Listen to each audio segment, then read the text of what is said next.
Prasejarah merupakan zaman sebelum manusia mengenal tulisan.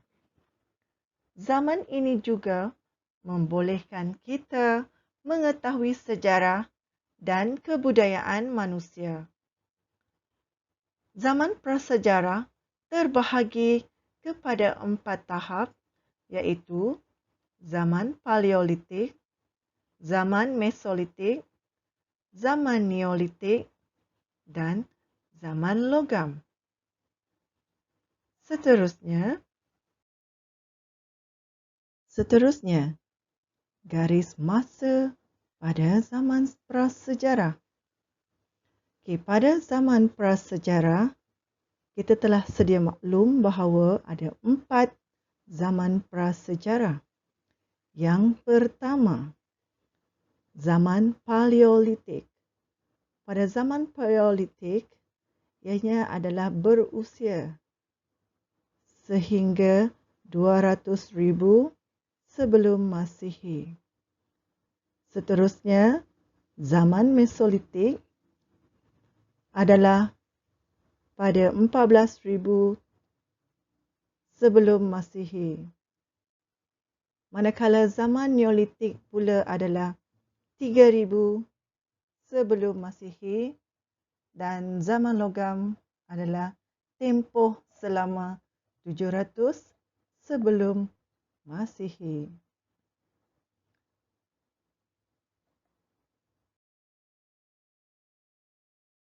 Di dalam peta yang ada, kita dapati ada beberapa tempat yang telah dipinkan dengan beberapa warna. Cuba kita lihat petunjuk. Ya, cuba kita lihat petunjuk. Dekat petunjuk menunjukkan lokasi zaman Paleolitik, iaitu pin berwarna merah. Bila kita melihat kepada peta, kita dapati ada 2 tempat yang ada pin berwarna merah, iaitu Bukit Jawa Lenggong Perak dan juga di Gua Nia Miri Sarawak. Kedua-dua tempat ini merupakan lokasi pada zaman Paleolitik. Seterusnya, kita pergi ke lokasi pada zaman Mesolitik, iaitu pin berwarna biru. Cuba kita lihat yang berwarna biru, ada 2, iaitu berada di Semenanjung, satu di Gua Cha, Gua Musang, Kelantan, dan yang kedua ialah Gua Bewa di Hulu Terengganu, Terengganu. Kedua-dua tempat ini menunjukkan lokasi zaman Mesolitik. Seterusnya, kita melihat lokasi pada zaman Neolitik. Pada zaman Neolitik, kita akan melihat pin berwarna ungu, iaitu ada 2 tempat juga, iaitu di Bukit Tengkorak, Sempurna, Sabah dan juga di Gua Ketil di Raub, Pahang. Dan yang terakhir ialah lokasi pada zaman logam, iaitu pin yang berwarna hijau, juga menunjukkan ada 2, iaitu berada di Sungai Tembeling, Jerantut, Pahang dan juga di Kampung Sungai Lang, Banting, Selangor. Kedua-dua tempat ini menunjukkan penempatan pada zaman logam yang dijumpai di negara kita. Untuk pengetahuan murid-murid juga, gendang gangsa juga telah dijumpai di Kampung Sungai Lang di Banting, Selangor. Itu adalah lokasi-lokasi zaman prasejarah yang dapat dibuktikan melalui penemuan artifak dan juga penemuan monumen-monumen.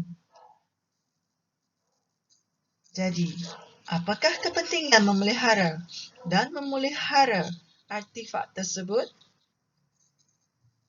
Cuba murid-murid fikirkan. Seterusnya,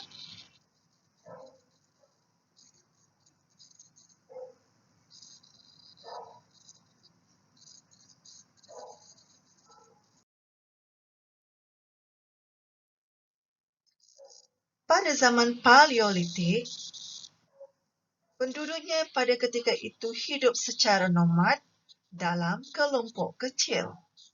Mereka tinggal di dalam gua dan mahir menggunakan api untuk menghalau binatang buas.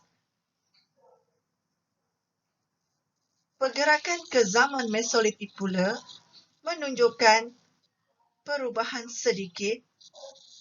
Mereka masih hidup secara nomad dan tinggal dalam kelompok yang kecil, tetapi tempat tinggal mereka telah beralih daripada gua ke pesisir pantai atau muara sungai.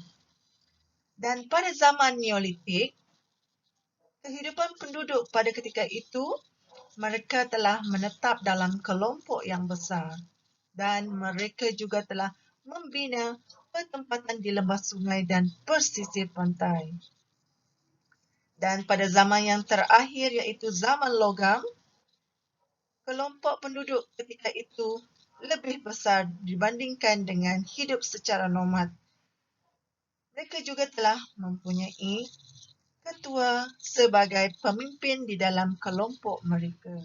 Bermaksud kehidupan mereka lebih teratur dan ada ketua yang membantu mereka dalam setiap permasalahan yang dihadapi ketika itu. Mereka juga telah mengamalkan adat dan upacara yang tersusun.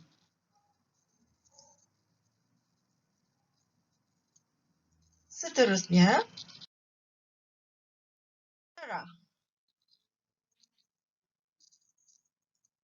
pada zaman Paleolitik, penduduknya telah menggunakan peralatan daripada batu. Mereka juga telah mengutip hasil hutan dan juga memburu haiwan. Dalam pada itu juga, mereka turut berkongsi makanan. Sebaliknya, pada zaman Mesolitik, penduduk pada ketika itu telah menggunakan peralatan daripada batu yang lebih baik. Mereka telah mengutip hasil hutan dan memburu haiwan serta menangkap ikan. Mereka juga masih mengamalkan perkongsian makanan sesama mereka.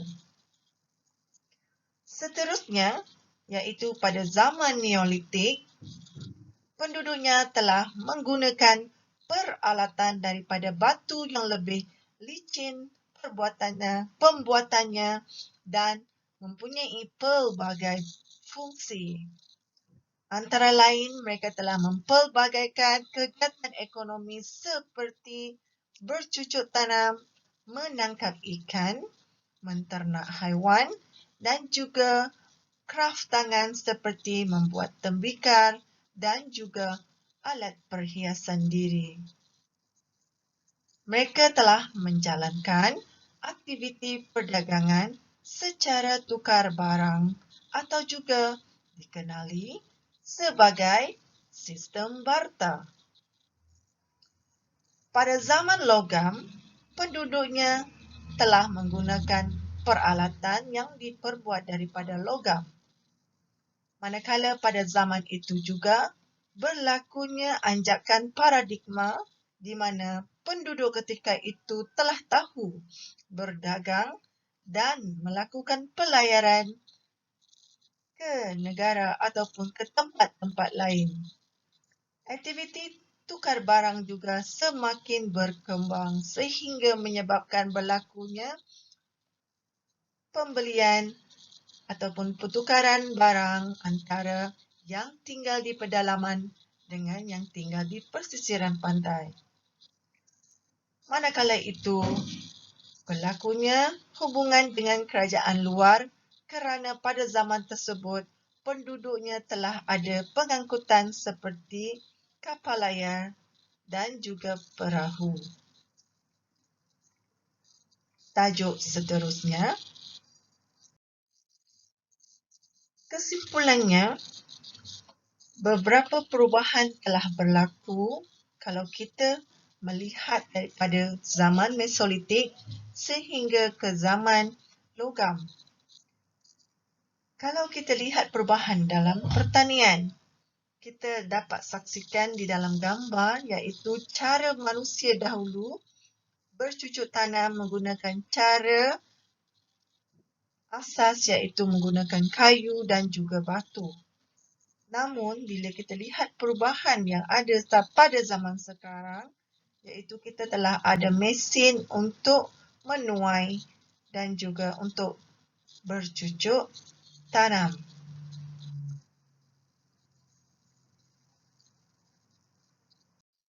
Seterusnya kita melihat perkembangan teknologi dalam kehidupan manusia dari segi komunikasi. Kalau dahulu, orang-orang dahulu menggunakan dinding gua untuk diconteng sebagai cara mereka berkomunikasi. Ada juga yang berkomunikasi menggunakan asap dan untuk mereka memberi pemberitahuan ataupun keadaan mereka pada ketika itu. Berdasarkan apa yang telah berlaku, kita telah belajar daripada satu era ke satu era, daripada satu tahap ke satu tahap, dan sehingga kini kita telah berjaya menghasilkan satu sistem komunikasi yang canggih seperti laptop ataupun komputer riba.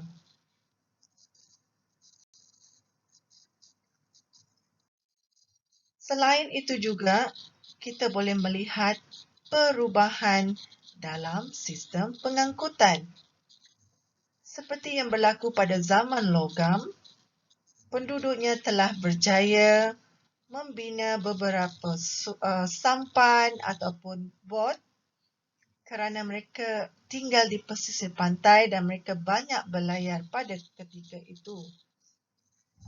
Kesannya sampai sekarang ialah kita telah berjaya menghasilkan satu sistem pengangkutan yang canggih dan cantik seperti kapal layar mewah seperti ini ataupun kalau kita bandingkan dengan apa yang berlaku pada zaman dahulu, mereka juga telah membuat sistem roda untuk mereka mengangkut barang ataupun berpindah randa. Dan maka itu daripada sistem roda yang dibuat telah menyebabkan wujudnya kereta pada masa kini. Perubahan yang seterusnya berlaku dalam penggunaan keperluan asas iaitu api. Kalau kita lihat ataupun telah belajar tentang kehidupan nomad pada zaman Mesolitik, mereka telah menggunakan api untuk menghalau binatang buas. Tetapi bila mereka pergi ke zaman Neolitik, mereka telah pandai menggunakan api tersebut untuk memasak. Sama ada untuk memasak habuan haiwan yang telah mereka buru ataupun ikan-ikan yang mereka tangkap. Sama juga kalau kita teruskan ke era yang sekarang, perubahan tersebut telah menunjukkan manusia mempunyai idea yang bercambah di mana mereka telah menghasilkan periuk nasi, telah menghasilkan dapur gas, telah menghasilkan dapur elektrik untuk kegunaan harian kita pada kali ini. Seterusnya, kita pergi ke yang penghujung. Maka, selesailah sudah pembelajaran tajuk Zaman Prasejarah untuk tahun 4. Sebagai ulasan, saya ingin mengimbas kembali Pada kali ini kita telah belajar tentang cara ataupun mengenali zaman prasejarah, iaitu zaman yang wujud di mana sebelumnya manusia tidak mengenali tulisan lagi. Yang kedua, kita telah belajar tentang lokasi zaman prasejarah di negara kita, iaitu kita telah mengenal pasti lokasi-lokasi pada zaman Paleolitik, Mesolitik, Neolitik dan juga pada zaman logam. Dan yang kedua akhir ialah kita pada hari ini telah belajar tentang kehidupan prasejarah yang melibatkan segi sosial dan juga ekonomi. Pada zaman prasejarah, mereka telah mengalami perubahan sosial daripada zaman Mesolitik sehingga ke zaman logam. Sama juga dengan ekonomi, kehidupan prasejarah telah berubah daripada zaman Mesolitik sehingga ke zaman logam. Dan yang terakhir, kali ini kita telah belajar tentang sumbangan teknologi yang telah dibawa oleh zaman prasejarah sehingga kini dan pembaharuan yang telah dibawa dalam teknologi pertanian, komunikasi, pengangkutan dan peralatan bagi memudahkan kehidupan manusia. Sekian sahaja untuk slot pembelajaran pada kali ini. Sehingga berjumpa di tajuk yang seterusnya.